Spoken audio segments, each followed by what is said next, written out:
Hi guys, I'm going to talk about the business cycle and also unemployment, inflation. This topic.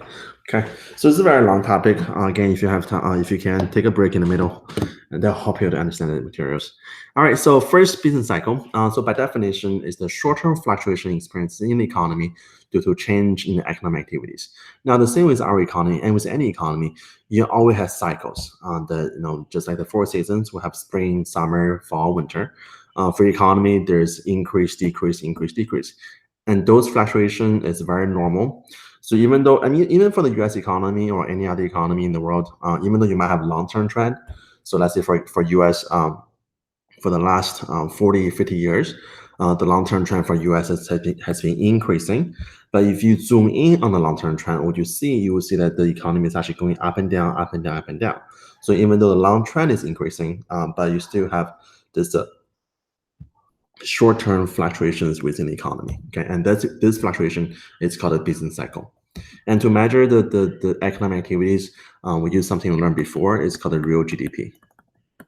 And then remember, real GDP measures everything we produce, not how much they are. So you produce more stuff, economy getting better. You produce less stuff, economy get worse. And that's all this fluctuations in the short-term economic activities. So there are four phases. You have peak, recession, trough, and expansion. So peak is the highest point. Trough is the lowest point. Recession is when the economy is going down. This process is called recession. And expansion is when the economy is going up. That's called expansion. And then if you guys want to know that the difference between recession and then a depression is when for recession, you're going to have 2 consecutive quarters of lower GDP. So GDP goes down by 6 months. That's called recession. But you have 4 consecutive quarters of lower GDP. So 12 months, the entire year, that's called a depression. So depression is a more severe recession. Now we have recessions. Again, this is very natural. It happens every 5 to 7 years. So the last major recession was back in 2008. So today, 2018, we're a little long due for recession. So don't worry, guys. Once you graduate from college, we'll be just in time for recession. Okay. And then for depressions, we only had one so far. It's the Great Depression back in 1930s. Okay. All right, and then next, let's look at our unemployment. So first, we need to know what's the labor force. So labor force, there are 2 categories in this labor force. And then basically, guys, labor force, we're just describing the group of peoples in the country who are either working or they're willing to work, so they're able to work. So there are only 2 categories within labor force. They are either employed or unemployed. Now, to be called employed, that if you working, doesn't matter if you're getting paid or not. So even though you might be working in an unpaid family business, you are still employed. So for example, that you might be working for your parents. Let's say that they open a donut shop and you're working for them, but they don't pay you. So but you're still employed, even though there's an unpaid position. So as long as you're working, doesn't matter how much you're getting paid, that is employed. So you can be full-time employed, so working 40 hours a week. You can be part-time employed, working 10-hour a week. You are still employed. So you have any type of job that you're working. Doesn't matter how long, doesn't matter how much they pay you, you are employed. Now, unemployed is a little tricky. So I'll show you the definition later. So first, labor force, that anybody who is over age 16, who are not in jail, who has been had been out of work for less than a week, and then who has not. Oh, I'm sorry. This is all wrong. Oh, it says not included. I'm sorry. So whoever is not included. So there, who is not included is anybody under age 16, so too young. Anybody who is in jail, they're not included, because basically, if you ask any prisoner, do they have a job? Well, the answer might be very funny. Okay, but you want to try, go ahead, try it. If you're anybody who is in prison right now, ask them to have a job. Okay, and then who has been less than out of work less than a week, so just been recently laid off from work or getting fired, or who has not actively, that's a keyword here, actively looking for a job for the last 4 weeks. So they're not in labor force. So if you have somebody who has been out of work for, let's say, a year, and this person didn't look for a job in a year, and that person is not in labor force. So this goes back to this term called unemployed. So what is unemployed? There are a number of people in the economy who does not have a job, but is actively looking for work. So two key here. So first, they're not working, so no work. Second, and very importantly, they must be actively looking for work. That if you are not looking for work, you are not unemployed. Okay, so let me say it again. If you are not looking for work, you are not unemployed. That if you're not looking for work, you are just not in the labor force. So you're not even part of this economy anymore. The economy doesn't care about you anymore. So it will only care about you when you're actually looking for jobs. Okay, that's called unemployed. That if you have somebody who is not working and is not also not looking for work, then this person is not employed, this person is not unemployed, this person is not in the labor force. Okay, so it's just not part of the economy anymore. All right, so so your book says there's three type of of unemployment. There's actually one that's missing from the list. It's called seasonal. Okay, so we're going to talk about this later. So the first type of unemployment is called frictional unemployment. This is just workers who are searching and waiting for jobs. Let me give you a better definition. Okay, so frictional unemployment is anybody who is currently unemployed due to personal reasons, and they're going to find a job very quickly. Okay, so for example, let's say you graduate from college.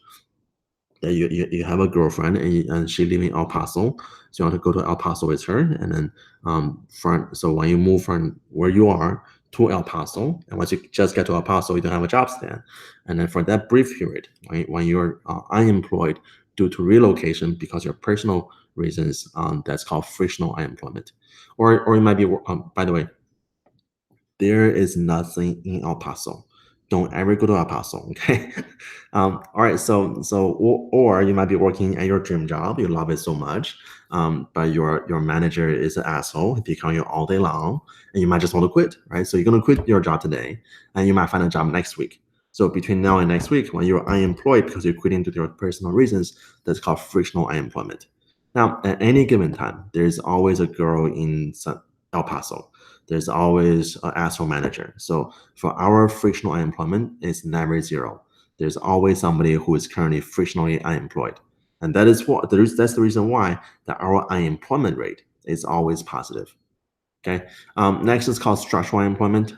So this just says the skill for the workers does not match the demand in the economy. So there is a mismatch between the job qualification of the candidate and then the professions in the economy. So for example, you have a bus driver looking for work. At the same time, we need more computer programs, right? There's no match. There's a mismatch over here. In most part of the country, this is not common. But if you guys, if anybody ever go to, let's say Kentucky, West Virginia, where the coal miners are, those are structural unemployment. Because for those coal miners, the skill they have is no longer needed in the economy, and then the demand for the economy, the skill that's required for the economy, that those workers does not possess. So there is a mismatch between their skill and the qualification of the new position in the economy. That's called structural unemployment. Now, for structural unemployment, these are usually long-term unemployed because those workers, it's very hard for them to find a job that's in their field. The demand for coal miners is not there anymore, and that is why many schools in those areas they offer free job training programs that those coal miners they can go back to school, retrain them, and get a better paid job that's high in demand. So many of them they're learning computer skills, they're learning program skills. You also have people who becoming truck drivers. So many of the truck drivers you see, especially the new ones you see on the road today, many of them they're coming from those areas, coal mine areas, because their jobs not there anymore. Okay, that's called structural unemployed. Next one is called cyclical. This is probably the most important unemployment we look at it. So this cyclical unemployment, see this first term, cyclical, it's like a cycle, right? So this follows our business cycle. So whenever the economy slows down, unemployment goes up. Because when the economy slows down, our real GDP goes down. That we don't produce that many goods anymore. So demand for worker goes down. So when you have this little recession here, your unemployment rate will go up. And that is because this thing called a cyclical unemployment. So there are many jobs that actually, there are many type of jobs that's actually in this cyclical unemployment. So for example, If you know anybody who is a real estate realtor, ask them how long they've been in business. Many of them, they are recently just going into the business because this real estate business is very cyclical. When the economy is good, like now, everybody's in real estate, everybody buying houses, so demand for those jobs goes up. But imagine the economy goes down. So back in 2008, nobody was buying houses, and then most of the realtors back then they were all out of job, so they all went to do something else. So construction jobs into real estate, anytime anything to do with real estate, that's very cyclical. Okay, so that would depends on the cycle of the business. Anytime economy does good, those jobs goes up. Anytime economy does bad, those jobs goes down. Okay, and the last one we does not mention in your textbook, but you should know. It's called seasonal unemployment. So for seasonal unemployment, is any type of job that depends on season. So for example, harvesting jobs on the farm, your lifeguard in the summer. I mean, don't see any lifeguard in the winter. I'm pretty sure there's no lifeguard in Alaska in December, right? Just it's frozen ice. You don't need a lifeguard over there. And then Santa Claus, right? So you only see Santa Claus in December. Nobody sees Santa Claus in June, and that's why, guys. If anybody here want a very relaxed career, that's very good. Also, good schedule, flexible. Be a Santa Claus, because if you're a Santa Claus, you're only working about a month every year, so less than 4 weeks every year. That's a very good job. Okay, even though the pay is bad, but at least you have a job. At least you are employed in the economy. All right. So to find the unemployment rate, it's a very simple formula. We're going to take our unemployed divided by labor force times 100. This should be 100%. Okay. So unemployment rate is always a percentage. So your unemployed divided by labor force. Now labor force is just unemployed plus employed. That's supposed to be an E over there. And times 100%. And that is your unemployment rate. Okay. So for example, for this question over here, our employed is 12 million. Unemployed 12 million. Employed 138 million, and labor force is a total together. That's 150 million. So to find the unemployment rate, I'm going to do the 12 divided by 150 and times 100%. And this is roughly about 8%. Okay. So, and that is our unemployment rate. There's also one that's not mentioned in your book, not mentioned on the PowerPoint. It's called a labor force participation rate. That will show you how much of the labor force is actually in the economy working or want to work. So to find labor force participation rate, let me write it over here. So for the labor force participation rate, it's also a very simple formula. This is equal to your labor force over population times 100%. And that'll give you your labor force participation rate. Okay. All right. Now, what's a natural rate of unemployment? So remember we said that unemployment is always positive because of frictional unemployment. There's people just quitting their jobs due to personal reasons, and then structural unemployment because those people are long-term unemployed. It's hard for them to find a job. So the natural rate of unemployment, that means your cyclical unemployment. Your cyclical unemployment is equal to 0. Then the economy is so good that nobody's unemployed because of the economy. They might be unemployed due to personal reasons. They might be unemployed due to their skill set, but nobody's unemployed because of the economy. That's called a natural rate of unemployment. Now, for U.S. economy, in the old days, it used to be the case that whenever our unemployment rate falls around 3% of the economy, we call that the natural rate of unemployment. And that was the target for the economy, that we always try to shoot for 3% unemployment. And then after 20, 30 years, so for the recent 20 some years now, we could never reach that point. So we have decided to lower our target. So our new target is now 5%. So anytime we're shooting for 5% unemployment. And then right now the economy is being very good. So last time I checked was a 3.9% unemployment rate. That is the best in the last 30 years. Okay, so that is called the natural rate of unemployment. That means for anybody, if you want a job, you have a job, and nobody is unemployed due to the economy reason. You're unemployed, either you're frictional or you're structural. Okay. So for a full employed economy, it's when the economy is currently operating at a natural rate of unemployment. So right now for this economy, it's currently at a full employed economy. that everybody who want a job has a job, and then eventually you might see the income might be increasing a little bit. Now we're going to talk about this a little more in the next chapter. Okay, so I will show you guys how this will operate in the big picture. All right, this might be a good time to take a break. Okay, so once you come back, on the topic of inflation. So inflation is any time when the price level increases.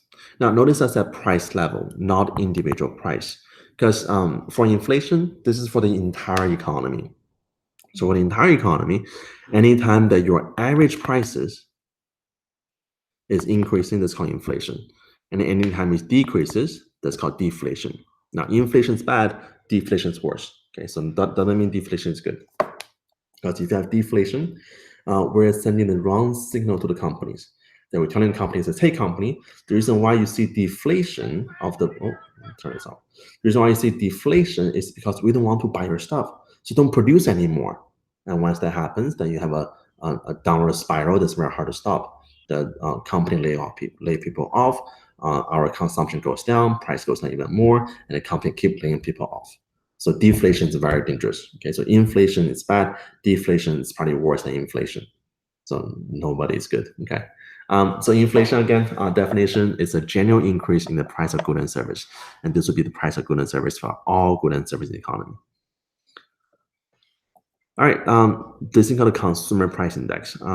Consumer price index, you guys heard this all the time. It's also known as the CPI. This is what our economy use, our government use to measure our price level or inflations. There's a website, it's called BLS.gov. It's a government website. It stands for Bureau of Labor Statistics. Those guys, they're in charge to collect all the data in the economy. They also collect all the price level in the economy. So if you go to BLS.gov, go through the database, you can find out how much was the price of milk 40 years ago, how much the price of gasoline 50 years ago. So the different prices for different good that's purchased in the economy. It's a very detailed list.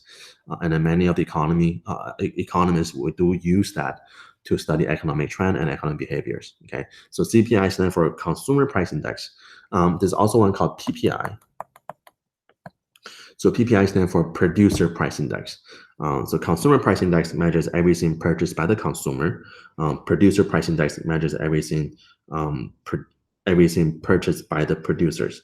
So either one is all a good indication of the inflation in the economy, but the difference is CPI is good to indicate your current inflations. Now PPI, because it measures how much the producer pays. So if producer pays more for whatever they produce, whatever they purchase, when they produce this good, and then when they sell this good to us later, we'll be at a higher price too. So PPI is good to measure our future inflation. Okay, so again, CPI is for now, PPI is for the future. And there's also something called a TPI. TPI stands for Total Price Index. Okay, that measures. I'm sorry, I just made it up. Okay, there is no TPI. There's no TPI, so only know what's a CPI and what's a PPI. Because CPI is your Consumer Price Index, PPI is a Producer Price Index, and then both of them you can find them on BLS.gov. All right, so let's look at CPI. So by definition, it's an economic indicator used to measure over time the average price of a market basket of goods and service purchased by typical consumers. So what does our consumer buy? So if you look at this basket, the actual basket that used to measure this CPI, everything you buy is all in it. So you have food and beverage, housing, apparels, transportation, medical care, recreation, education, and other goods and service. The biggest category is housing. For a typical consumer, for housing, this would be rent, your mortgage, your repairs. So that usually costs about 40% of the consumer spending. So that's the biggest category, the most important one.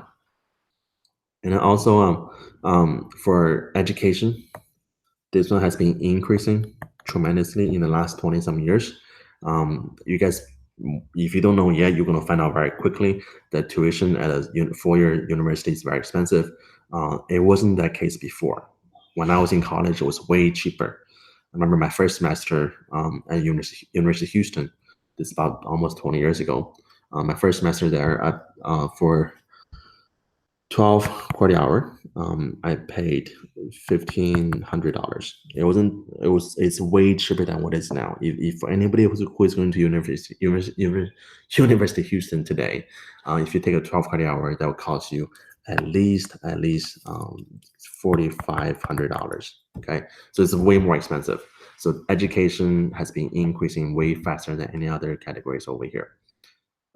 So I know school's getting more expensive, but think it as an investment, right? So you invest into your future because the better education you have, the better job you will have after graduation, the better career you have, and the higher income you have.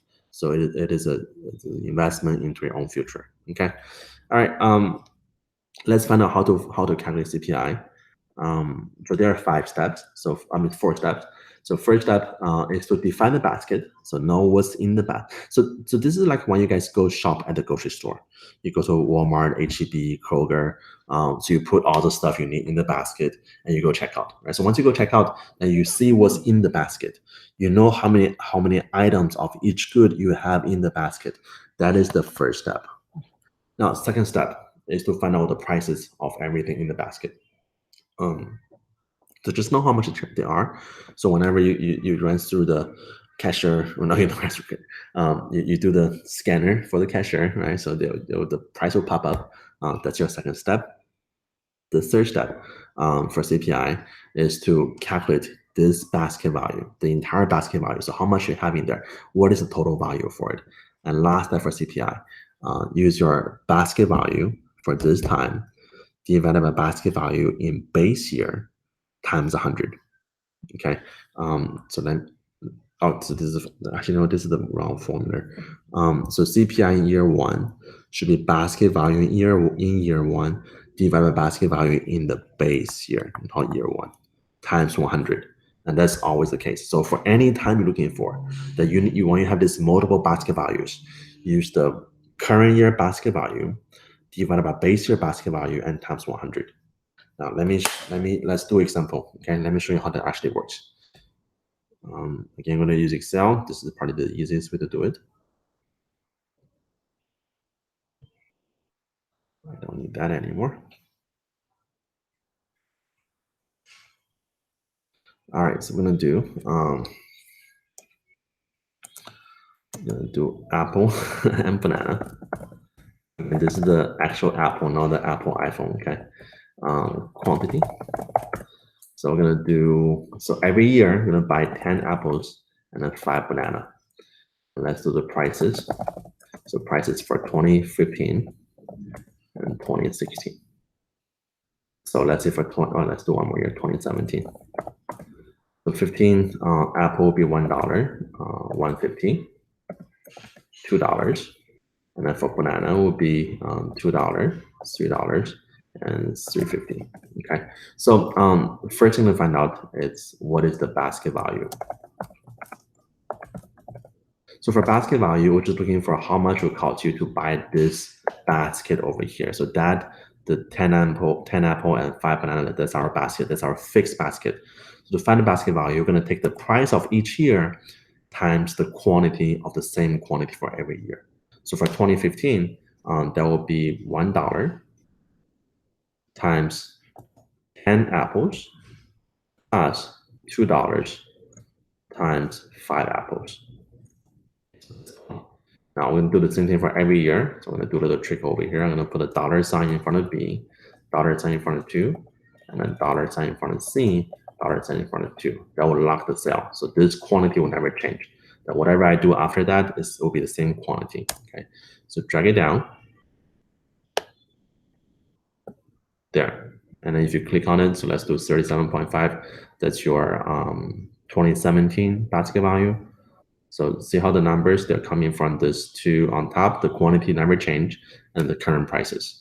All right, so that's our basket value. And then next, we're going to set a base year. So guys, when you do a question like this, make sure you read the question carefully, because in the question, it will tell you which year is the base year.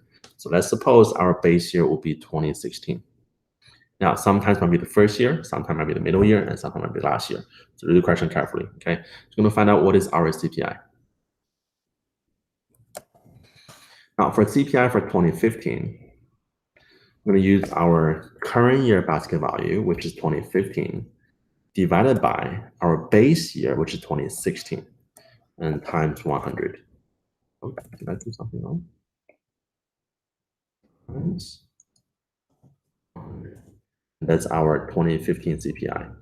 And then for 2015, so for 2016, to the current year, which is going to be 2016 now, divided by base year, also 2016. So this base year never changed, okay? Times 100. And last one, I'm going to do the 2017 basket value divided by the base year, which is 30. Remember, this base year never changes, same base year for every year, and times 100. Be 125. Okay, that's our CPI. Okay. Now notice the 2016 CPI is 100 because that's a base year. Okay, so the base year CPI, that's a base year. Okay, so base year CPI is always 100. That's never changed. Now, the reason why we need to study CPI is to find out inflation. So for inflation, let me show you the formula for inflation. So for inflation, it's a simple formula. Show me inflation. That's the inflation formula. Okay, so CPI for time t minus CPI for time t minus 1 divided by CPI t minus 1 times 100. Again, that's a percentage. So inflation is always a percentage too. Okay, so for this t and t minus 1, you know how when you watch the launch of any rocket by NASA, they'll always say, oh, t minus 30 or t minus 10. So t minus 10, t minus 1 means, special t minus 1, it just means last time. So if today is 2017, then t minus 1 will be 2016. Okay, so just whatever. Why is it going away? Oh man, it's okay. This is weird. So whatever okay, I shouldn't talk about it. Okay, so it's getting weird. So whatever t is, t minus 1 is just the year before. Okay. All right. So let me show you how to find inflation on this. So for inflation, now for inflation, let's do it backward. So I'm going to do the last year first. For 2017 inflation, I'm going to use our 2017 CPI minus 2016, which is the year before, and divided by 2016, and this will be times 100%. Okay, but it's not showing percentage. Let me change that. Format cell, percentage. All right, so that's a 25% increase. Okay, and then for 2016, do the same thing. We're going to do the 2016 CPI and 2015 CPI. That is 2015 CPI divided by 2015 CPI. And it's not changing. Let me change it for my cell percentage. All right, so that's a 50% increase. Okay, now we're not going to do 2015 inflation because to do 2015 inflation, we need to know what is our 2014 CPI. We don't know it. So you don't know that, you cannot find inflation for 2015. So inflation is always between 2 years. You gotta know what the year before is. Okay. All right, let's continue. And then more than likely you'll see a question like this on your test. So study this. Nominal income and real income. So this is similar to nominal GDP and real GDP. So nominal GDP is the actual dollar that's measured on your paycheck. That's your nominal income. And then real income is what you can buy with the money on your income, with the money on your paycheck. So let me give you an example. Suppose right now you're working at a part-time job, and then every week your weekly income is $1,000. Feels very good, right? And then I suppose the only thing you buy would be what do you buy? Let's say games. Okay, so every game you buy will cost you $50. So $50 per game. That means for every week your income can buy roughly about 20 games. All right, let's suppose next week your income goes up. So next week your income is doubled. So you're gonna make $2,000 per week now. Feels pretty good, right? But you know what happened? The price for game also changed. So game is not 50 anymore. the price for game actually quadruples. So the price for game will be now at $200 per game. So are you better off? Not really, because if you use your new income divided by the new price for game, you can only buy 10 games, which how much money you make. So this number on the paycheck, that is your nominal income. So in this case here, your nominal income went up. But what you can buy with your nominal income, that's your real income. And so in this case here, your income actually went down. Okay, so remember, nominal income is number on the paycheck. Real income is what you can buy with your number on the paycheck. And then you have a formula here. So roughly your real income equals to your nominal income divided by CPI. That will be your real income. And the benefit of knowing this is that you can compare income between 2 times. So let's suppose this. Let's suppose we have a year 1, year 2, different income, different CPI. We can compare and see which one has a higher real income. So for year 1, you're going to do nominal income 20 divided by assuming this 20K, so 20,000 divided by 100 CPI. So real income is about 200. And in this case, in the lower case, you're going to do 30,000 divided by 105. Now, how much is that? I need to know that. Let me see. Calculator, show me your calculator. By the way, I took 3 years Spanish in high school. I don't remember anything, but remember this. Calculadora, okay? So 30,000 divided by 105, and that'll be 285. Bad handwriting. So 285.7. So compare the real income, year 2 is more than year 1, because year 1 is only 200. All right. So roughly your percentage, by the way, this will be similar to calculus, but you don't have to worry about it now. Just remember this: the percentage change in real income equals to the percentage change in nominal income minus the percentage change in prices. So this is another word for inflation. Okay, so your percentage change in real income equals to your percentage change in nominal income minus inflation. So for most people, when they start working, at the end of the year, they get a raise, but it's not that much money. So for most people last year, they raised about 2%. Now 2%, if you ask those people, that 2% is called COLA. This is an A. So COLA. COLA stands for cost of living adjustment. That means they will automatically increase your income in accordance with our inflation. So let's see what if you're really better off. So if you have a 2% increase in COLA or income last year, that's your nominal income. So this is 2% increase. Last year, our inflation was about 1.5%. So are you better off? Well, actually you are, because your real income just went up by 0.5%. It's not that much, but it's better than nothing. Okay, so that's what the COLA is. All right, so that's it for this topic. And take it slowly. So if you have to watch this multiple times and do the practice with me, it's always a good idea to learn how to do the Excel, because when you do this on Excel, like this over here, you cannot make a mistake. Actually, let me rephrase it. Excel never make a mistake. You will make a mistake. So if you rely more on Excel to do the calculation for you, it's more accurate, it's more reliable than if you just do this by hand. Okay. All right. So try to learn how to do this, and then have any question, let me know. All right, guys. Good luck.